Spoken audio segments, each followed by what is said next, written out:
Mae astudio drwy gyfrwng y Gymraeg yn rhoi'r gorau o ddau fyd i unigolion. Mae cyfle iddyn nhw astudio fel rhan o grŵp mwy mewn darlithoedd mawr rhyngddisgybliedig, a mae hefyd cyfle i fyfyrwyr gael cyfle i astudio mewn grwpiau bach, mewn grwpiau seminar a gyda'i tiwtor personol cyfrwng Cymraeg hefyd. So dwi'n meddwl mae beth sy'n unigryw am y cyfleoedd i astudio cyfrwng Cymraeg o fewn yr Ysgol Chwaraeon a Gwyddorau Iechyd ydy'r cyfle i astudio efo myfyrwyr o bynciau gwahanol mewn darlithoedd mawr rhyngddisgybliedig. Felly mae'n efelychu beth sy'n digwydd yn y byd gwaith wrth i chi ryngweithio efo unigolion eraill, o raglenni gwahanol a yn ogystal hefyd a astudio ar eich pwnc penodol chi mewn grwpiau bach hefyd. Mae rhai rhaglenni yn cynnig lleoliadau gwaith ac fel rhan o'r ddarpariaeth cyfrwng Cymraeg, mi fyddwn ni yn darparu lleoliadau cyfrwng Cymraeg i fyfyrwyr sy'n galluogi nhw i ymarfer eu sgiliau dwyieithog efo cleifion ac unigolion o fewn y cyhoedd ac i ddatblygu ymarferoldeb defnyddio'r Gymraeg yn y byd gwaith.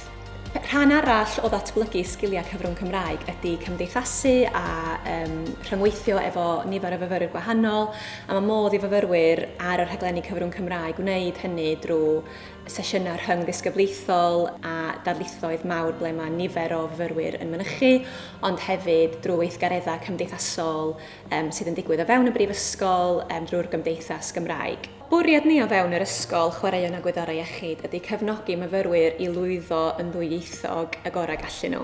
A mae hyn yn golygu bod ganddyn nhw fynediad i y ddarpariaeth Gymraeg, ond hefyd i bob cynnwys drwy gyfrwng y Saesneg. Mae ganddyn ni hefyd gefnogaeth tiwtor personol cyfrwng Cymraeg.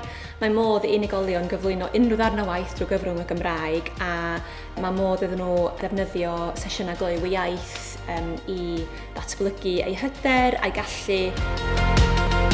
Y gwahaniaeth enfawr fydda'n gweud fydd, wrth gwrs mae'n bosib i wneud yn Gymraeg ac yn Saesneg, a dwi'n cwrs i ddim yn lot gwahanol, ond beth sydd yn fantais enfawr o'r grŵp Gymraeg yw mae'n grŵp llai o faint.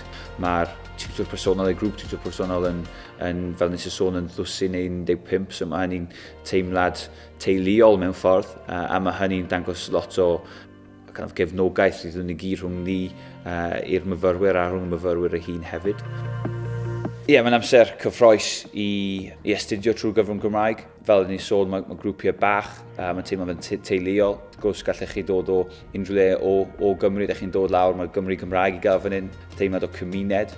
A mae lot o bobl a lot o siaradwyr Cymraeg i gael yn Mhrifysgol, sydd yn gwneud pobl yn teimlo fel bod chi adre neu bod chi yn gyffyrddus yn siarad Cymraeg.